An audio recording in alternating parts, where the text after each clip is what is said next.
recently had a chance to visit downtown Las Vegas, a place many tourists don't even know exists.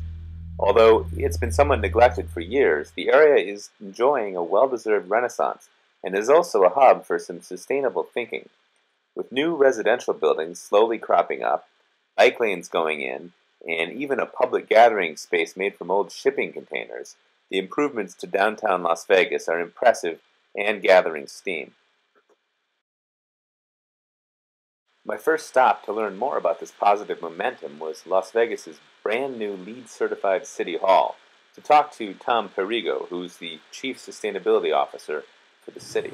So you can see those bands coming down the building sort of are to represent sunshine hitting the solar trees.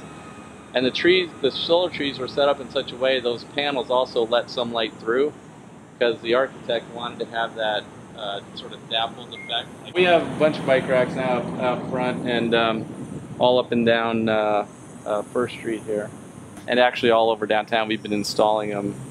That's one of the downtown projects we did work on together.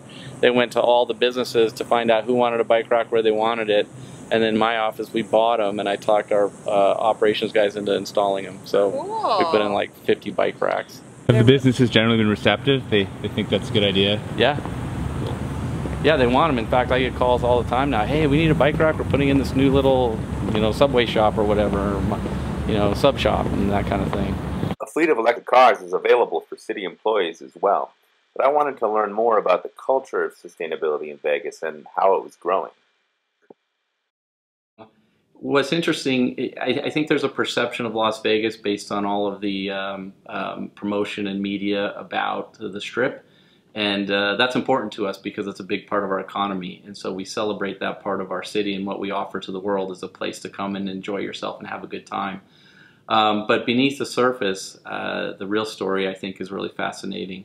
Recycling is a major part of what's going on here at the resorts and the local governments.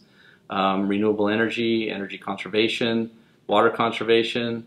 We have a lot of things happening here that are putting us at the front end of putting our city on a path to sustainability. So we're doing this by being very aggressive at reducing landscaping. Irrigation on landscaping is a major user of water, so we've been paying people to take out their front yards. We've been replacing sports fields with artificial turf, and landscape medians we've been replacing that with sculpture. And then the last part of that is net zero energy.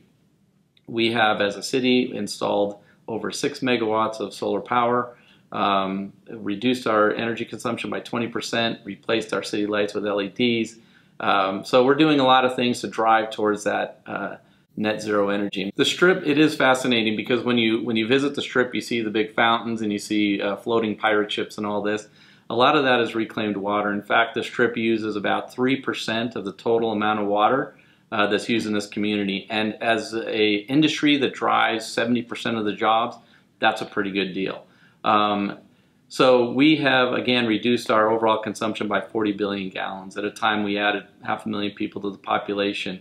And that's really been about the major source of water use is for irrigation. So what we've been doing is, on the one hand, paying people to remove turf. On the other hand, we have very strict ordinances that limit the amount of turf that you can put in. We've also had a very effective marketing campaign to start to change the culture. People move here from all over the country, and they want to bring the kind of environment that they left here into the desert. And so we've had a lot of work educating people on what a beautiful drought-tolerant desert landscape can look like, and how they can benefit by saving water and saving money. And we've been providing incentives for them to do that. There is a tremendous opportunity. Clearly, it's something that's always something I've been thinking about a lot. 40 million people a year come here. Well, how can we take advantage of that just to show them how we do energy and water conservation, and share that message? And it's very challenging because, like you said, people want to come here and have a great time and maybe just not even think about that kind of stuff. So one thing that we did, it's sort of an interesting project, this nonprofit we started to work on these kinds of things. How do we get the message out? It includes public and private sector entities, the largest employers in our city, working together. We did a project to put solar panels up at the iconic "Welcome to Las Vegas" sign.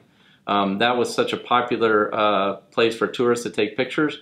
We actually had to expand the median and put in parking there and turn it into a small little park because people would park in the road and cause all kinds of traffic problems.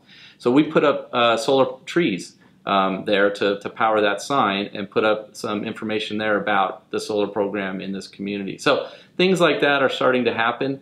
It's a great opportunity. We recognize that, and we're slowly working in that direction.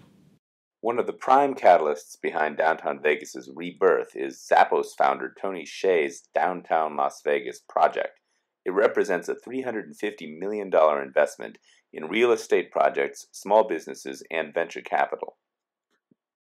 Much of the energy created by the downtown project revolves around a former casino known as the Gold Spike, which is now a hip gathering spot and shared work environment with no gambling in sight. Shift is one of the startups funded by the downtown project.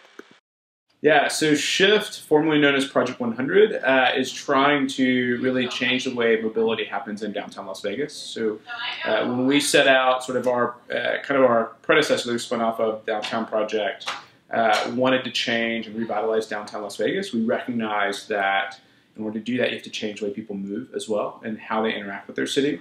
And we felt like the best way to do that in an environment like Las Vegas was to do it with an electric vehicle fleet, but that captured every type of movement that you could have inside of the city. So everything from bicycles to get you around the corner, all the way up to long-range electric vehicles to get you out to the suburbs or out of town or whatever that looks like.